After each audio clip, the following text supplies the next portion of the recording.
आदाब, खबरों के साथ हाजिर हूं मैं सैयद शबाहत हुसैन और आइए सबसे पहले नजर डालते हैं आज की हेडलाइंस पर। साबरमती रिवर फ्रंट पर पतंग फेस्टिवल में नजर आई हिंदू जर्मनी की काइट डिप्लोमेसी। अहमदाबाद में मिले वजीर आजम नरेंद्र मोदी और जर्मन चांसलर। साबरमती आश्रम में दोनों रहनुमाओं ने बापू को पेश किया खराज अकीदत। वजीर आजम नरेंद्र मोदी और जर्मन चांसलर फ्रेडरिक मर्ज ने किए बाहमी मुज़ाकरात। वजीर आजम ने कहा पूरी इंसानियत के लिए अहम है हिंद जर्मनी ताल्लुकात।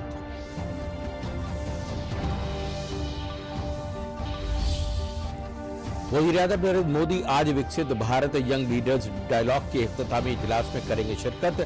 पीएम पूरे मुल्क के तकरीबन 3000 नौजवानों के साथ ही इंटरनेशनल माइग्रेंट कम्युनिटी की क़यादत करने वाले नौजवान नुमाइंदों से करेंगे बातचीत।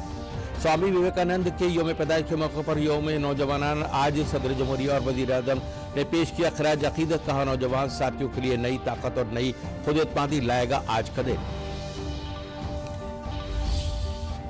लखनऊ में मुनक़िद UPI and health innovation conference का वज़ीर आला योगी आदित्यनाथ ने किया इफ्तिताह। कहा लखनऊ को एआई सिटी के तौर पर मिलेगा फरोग। एआई हमारे लिए सहूलत है, वो हमारे कामों को आसान बनाएगा। अलीगढ़ जिले में 210 करोड़ रुपए की लागत से कायम होंगे 7 अभ्युदय स्कूल, जिनमें हर असेंबली हलके में होगा एक स्कूल। हर स्कूल पर 30 करोड़ रुपए खर्च किए जाएंगे और क्लास 1 से 12 तक की होगी पढ़ाई। और अब खबरें तफसील से। जर्मन चांसलर फ्रेडरिक मर्ज अपने 2 रोजा दौरे के तहत भारत पहुंच चुके हैं। अहमदाबाद पहुंचने के बाद फ्रेडरिक मर्ज की मुलाकात पीएम मोदी से हुई, जहां से दोनों लीडर बराह रास्त साबरमती आश्रम पहुंचे। इस दौरान जर्मन चांसलर ने आश्रम की 4 दीवारी और महात्मा गांधी के रवायती चरखे का दीदार किया। साथ ही आश्रम के अहाते में मौजूदा महात्मा गांधी के मुजस्समे पर गुलपोशी करके उन्हें खराज अकीदत पेश किया। साबरमती आश्रम से निकलने के बाद दोनों फ्रेडरिक मर्ज और PM Modi international kite festival 2026 में हिस्सा लेने के लिए साबरमती रिवर फ्रंट पहुंचे, जहां दोनों रहनुमाओं ने साबरमती रिवर फ्रंट पर फन और सकावत के बेमिसाल इम्तिराज को लुत्फ उठाया। इस दौरान दोनों रहनुमाओं ने साबरमती रिवर फ्रंट पर इंटरनेशनल काइट फेस्टिवल 2026 में पतंग भी उड़ाई। बता दें कि जर्मन चांसलर फ्रेडरिक मर्ज आज 12 जनवरी और 13 जनवरी को भारत में रहेंगे। जर्मन चांसलर मर्ज जब से जर्मनी के चांसलर बने हैं तब से उनका यह पहला एशिया और भारत दौरा है। साबरमती रिवर फ्रंट पर मुनक़िद इंटरनेशनल काइट फेस्टिवल में शामिल होने के बाद दोनों रहनुमाओं के दरमियान गांधी नगर के महात्मा मंदिर कन्वेंशन सेंटर में बाहमी मुज़ाकरात हुए। इस दौरान दोनों लीडरान ने भारत जर्मनी स्ट्रैटेजिक पार्टनरशिप के प्रोग्रामों में तजारत, सरमायाकारी, तकनीक, तालीम और दिफा पर सलामती जैसे मुद्दों पर तबादला ख्याल किया। साथ ही पीएम मोदी और जर्मन चांसलर फ्रेडरिक मर्ज के मौजूदगी में भारत और जर्मनी के दरमियान MOU में दस्तखत हुए गए। इसके अलावा दोनों रहनुमाओं ने अहमदाबाद में मुनक़िद इंडिया जर्मनी CEO फोरम में दोनों ममालिक की CEOs के साथ फोटो सेशन भी शिरकत की। इस वर्ष हम अपने राजनयिक संबंधों के 75 वर्ष भी मना रहे हैं। ये माइलस्टोन्स केवल समय की उपलब्धियां नहीं है, ये हमारी साझा महत्वाकांक्षाओं, परस्पर विश्वास और निरंतर सशक्त होते सहयोग के प्रतीक है। भारत और जर्मनी के बीच टेक्नोलॉजी सहयोग प्रति वर्ष मजबूत हुआ है और आज इसका प्रभाव ग्राउंड पर स्पष्ट रूप से दिखाई देता है।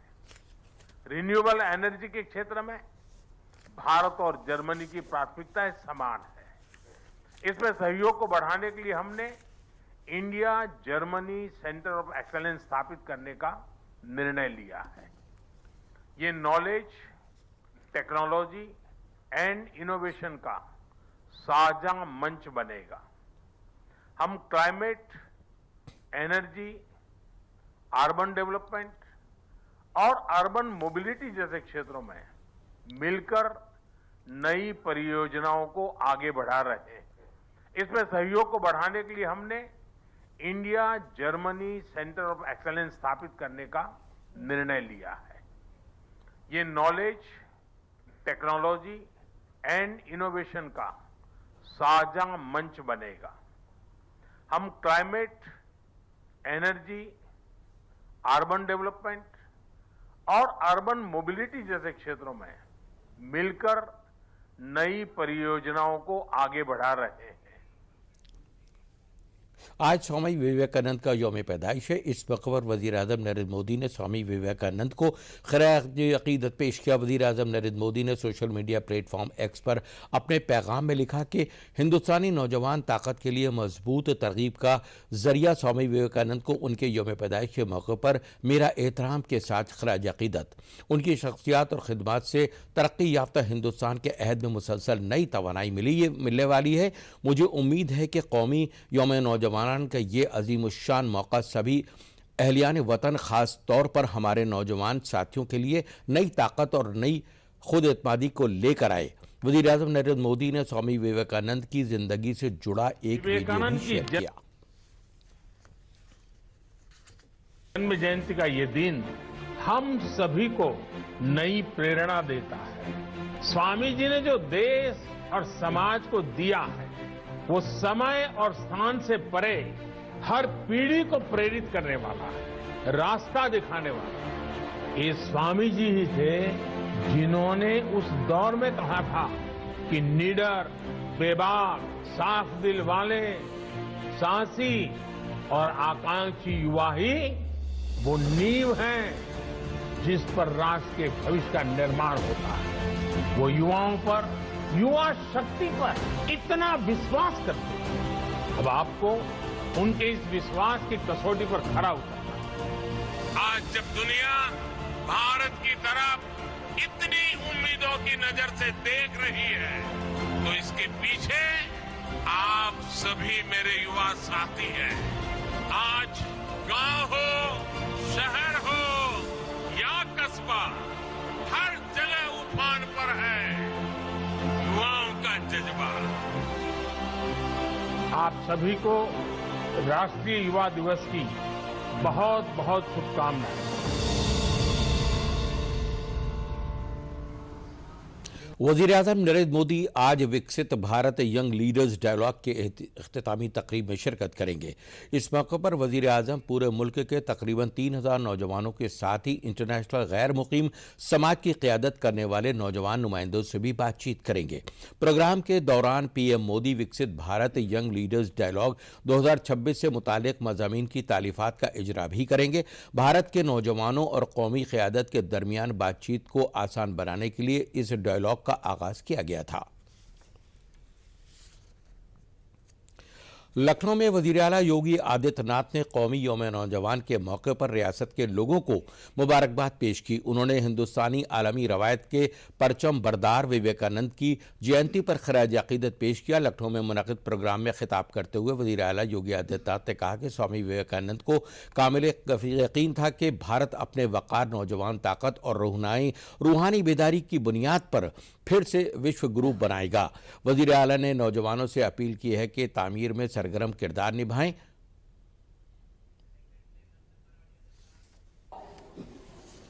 कि जिसने सदैव मानवता के कल्याण का मार्ग दिखाया है, मैं उस परंपरा का प्रतिनिधित्व इस समिट में कर रहा हूं और मुझे गर्व है कि मैं हिंदू हूं।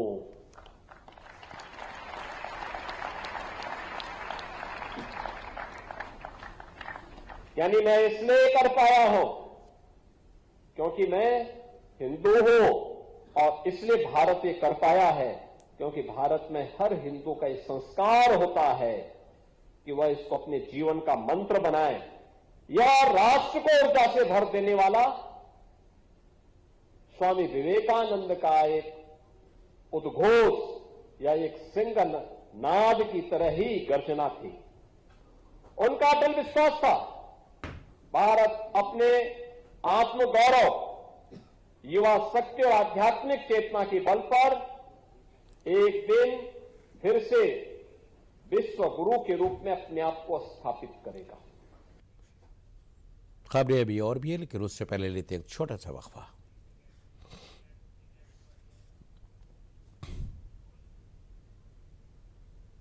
605।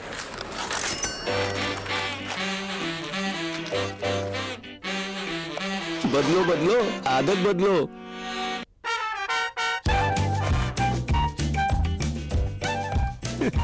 बदलो बदलो, आदत बदलो। अब नजदीकी बैंक जाकर फटे पुराने नोट्स बदलिए।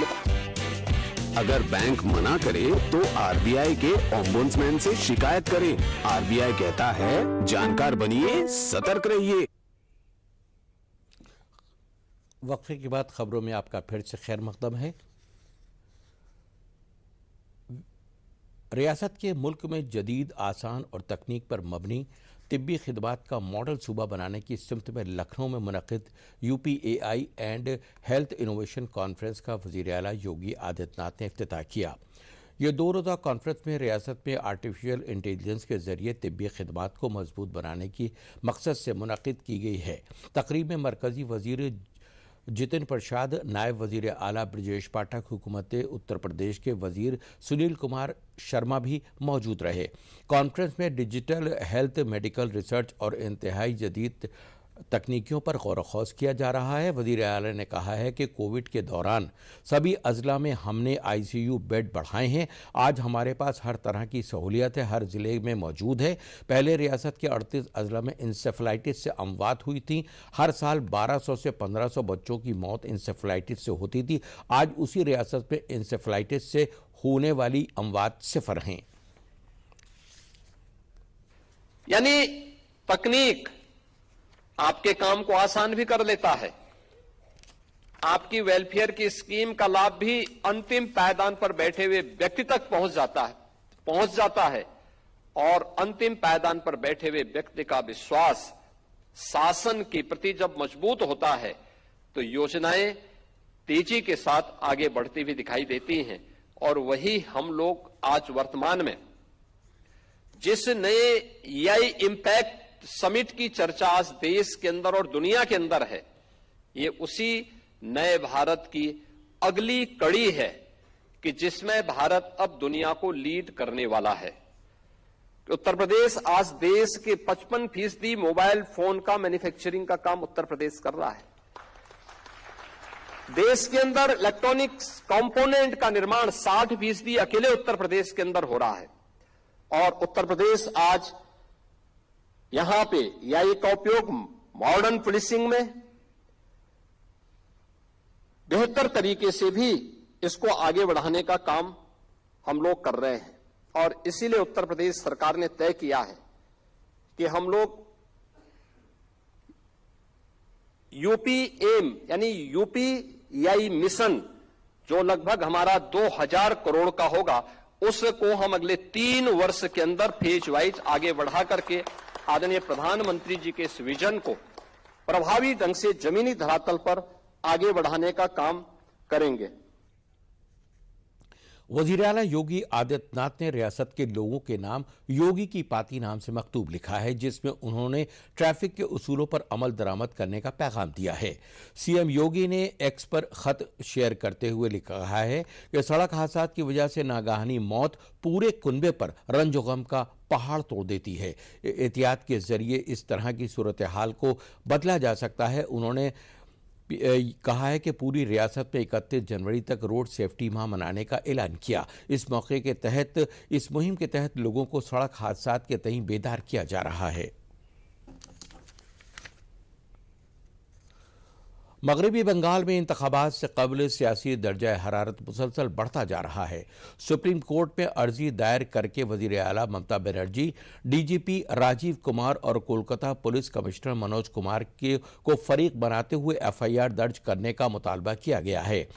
ED का इल्ज़ाम है कि उन्होंने अपनी E-पैक की रेड के दौरान जांच में रुकावट डाली, सबूतों से छेड़छाड़ की और सबूत ज़ाया भी किए।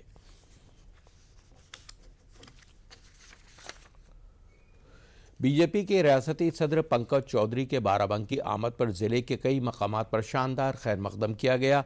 ताजपोशी के बाद रियासती सदर का खैर मकदम बीजेपी कारकुनों और हामियों के भारी हुजूम ने किया। इस्तकबालिया तकरीब का सिलसिला लखनऊ अयोध्या हाईवे पर वाक़े किसान पथ से शुरू हुआ, जहां कुर्सी और हैदरगढ़ असम्बली हलके के कारकुनों ने रुकने असम्बली साकेंद्र प्रताप वर्मा और रुकन असेंबली दिनेश रावत की क़यादत में उनका खैर मकदम किया। इसके बाद सफ़ेदाबाद, एसके लॉन, चोकला, लक्ष्मण, वजहा, दादरा और सफदरगंज चौराहे से उनका काफिला गुजरा, जहां मुताल्लिका असेंबली हल्के के कारकुनों ने उनका खैर मकदम किया। हरदोई, सीतापुर, लखीमपुर, रायबरेली और बहराइच और उन्नाव के कारकुनान भी हजारों की गाड़ियों के साथ शामिल हुए और रियासती सदर का गर्मजोशी के साथ खैर मकदम किया। मरकजी हुकूमत ने मनरेगा स्कीम का नाम बदलकर विकसित भारत जी राम जी किए जाने के बाद आगरा के विकास भवन में प्रेस कॉन्फ्रेंस के दौरान मरकजी वजीर ममलकत प्रोफेसर एसपी सिंह बघेल ने उसकी अहमियत पर फवायद और रोशनी डाली। उन्होंने कहा है कि वजीर आजम नरेंद्र मोदी ने मुल्क के मजदूरों की फलाह व बहबूद, देही तरक्की और देहातों के हालात बेहतर बनाने के लिए 20 साल पुराने मनरेगा एक्ट में तरमीम करके इस बिल को लोकसभा और राज्यसभा में 48 घंटों की बहस के बाद पास कराया। प्रोफेसर एसपी सिंह बघेल ने बताया है कि मनरेगा में मरकज का पैसा अक्सर रियासती हुकूमत की मनमानी में खर्च होता था, लेकिन विकसित भारत जी राम जी एक्ट नाफिज होने के बाद बदनवानी पर लगाम लगेगी। अपोजिशन इस बिल की मुसलसल मुखालफत कर रहा है। माननीय प्रधानमंत्री श्री नरेंद्र मोदी जी ने इस देश के मजदूरों के कल्याण के लिए, गांव के विकास के लिए, देहात में की दिशा और दशा बदलने के लिए जो 20 साल पुराना मनरेगा कानून था, उसके विभिन्न क्लॉजों में संशोधन करते हुए विकसित भारत जी राम जी एक विधेयक पार्लियामेंट ने बहुमत से पास किया, जिसमें लगभग 48 घंटे चर्चा में राज्यसभा और लोकसभा में उसके बिंदुओं पर विस्तार से चर्चा हुई। विपक्ष केवल विरोध करने के लिए इसका विरोध कर रहा है। संसद में भी किया, कुछ जगह धरना रैली प्रदर्शन भी हुए। वज़ीर आज़म नरेंद्र मोदी के अज़्म के मुताबिक 2047 तक भारत को तरक्की याफ्ता मुल्क बनाने की सिमत में विकसित भारत रोजगार और गुजर बसर गारंटी मिशन देही जी राम जी स्कीम एक अहम पहल है। ये स्कीम मेहनती देही समाज को शफाफ निज़ाम के तहत मुस्तकिल रोजगार मुहैया कराने का हदफ रखती है। इस मिशन के अवामी बेदारी मुहिम को आगे बढ़ाने के लिए लखीमपुर खीरी में जिला इंचार्ज वजीर नितिन अग्रवाल ने कलेक्ट्रेट में वाक़ ऑडिटोरियम में अफसरान और सहाफ़ियों के साथ बातचीत की और स्कीम की तफसीली मालूमात फराहम की। मीटिंग से खिताब करते हुए वजीर नितिन अग्रवाल ने कहा है कि विकसित भारत जी राम जी एक्ट से देही इलाकों में रोजगार के नए मौके दस्तयाब होंगे। बाद में सहाफ़ियों से गुफ्तगू के दौरान उन्होंने अपोजिशन पार्टियों पर तबसरा करते हुए कहा है कि साल 2014 से 2026 तक मरकजी हुकूमत के जरिए लाई गई ज़्यादातर स्कीमों की अपोजिशन मुसलसल मुखालफत करता रहा है।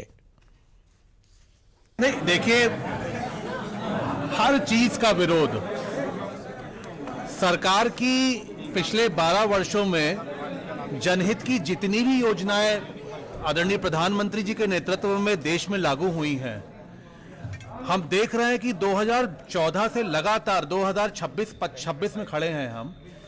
हर योजना का विरोध केंद्र सरकार, ऑपोजिशन पार्टियां, कांग्रेस और उनके जो सहयोगी दल हैं उस योजना का विरोध करते हैं। कांग्रेस पार्टी जिसने 10 वर्ष इस देश में शासन किया और उनकी चलाई हुई योजनाओं में जो कमियां थीं, जो त्रुटियां थीं, उन त्रुटियों को हम दूर कर रहे हैं, भ्रष्टाचार पे रोक लगाई है। मुझे लगता है ये उनको अच्छा नहीं लग रहा है। और जहां भी जिस भी योजना को हम चलाते हैं, आप तो मुझे तो ये समझ में नहीं आ रहा है, वो इस योजना का बात विरोध करते हैं। हम तो अपने मजदूरों को, श्रमिकों को 100 दिन से बढ़ा के 125 दिन की रोजगार की गारंटी दे रहे हैं। मध्य प्रदेश का Gadarwara super thermal power project अब तवानाई का अहम मरकज बन गया है, जिसे वजीर आजम नरेंद्र मोदी के हर गई 8 प्रगति @50 की कोशिशों से मजबूत बनाया गया है। प्रोजेक्ट बिजली पैदावार, रोजगार वज़ा करने, मकामी मईशत को फ़रोग और ख़वातीन को मजबूत बनाने के साथ ही बुनियादी ढांचा, समाजी व इक़्तिसादी तरक्की का मिसाली मॉडल बन गया है। देखिए ये रिपोर्ट।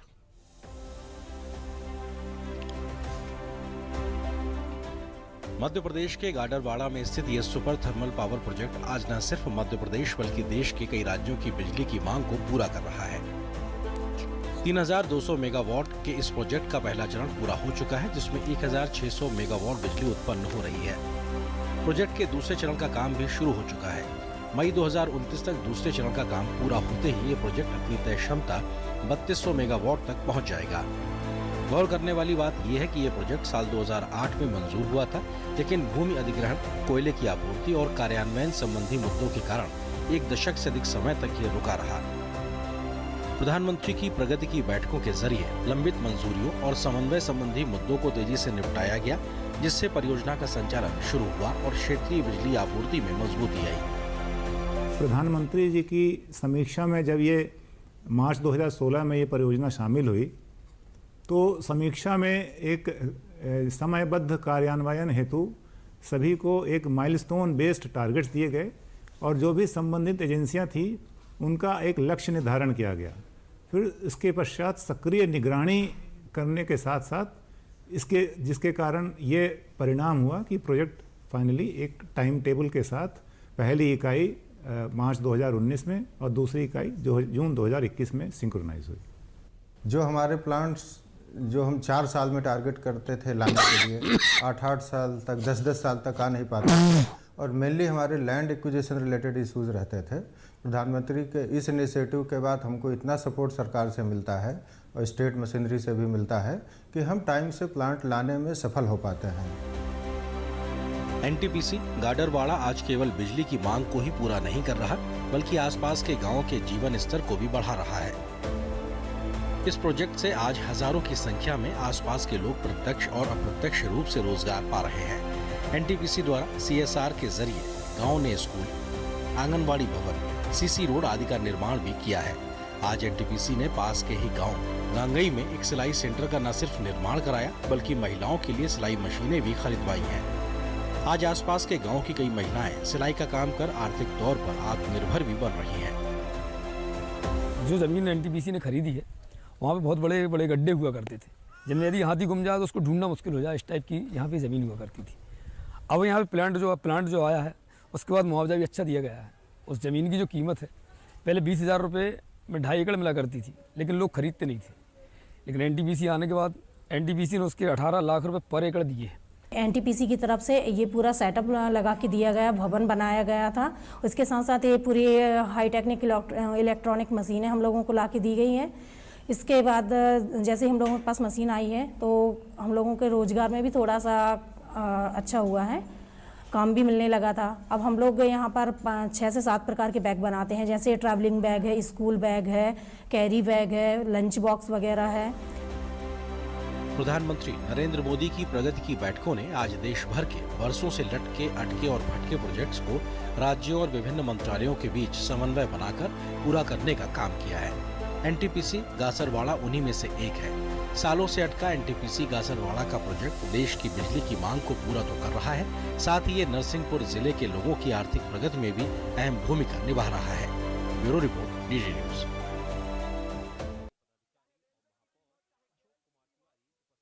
शबाहत हुसैन को दीजिए इजाजत। शब बखैर।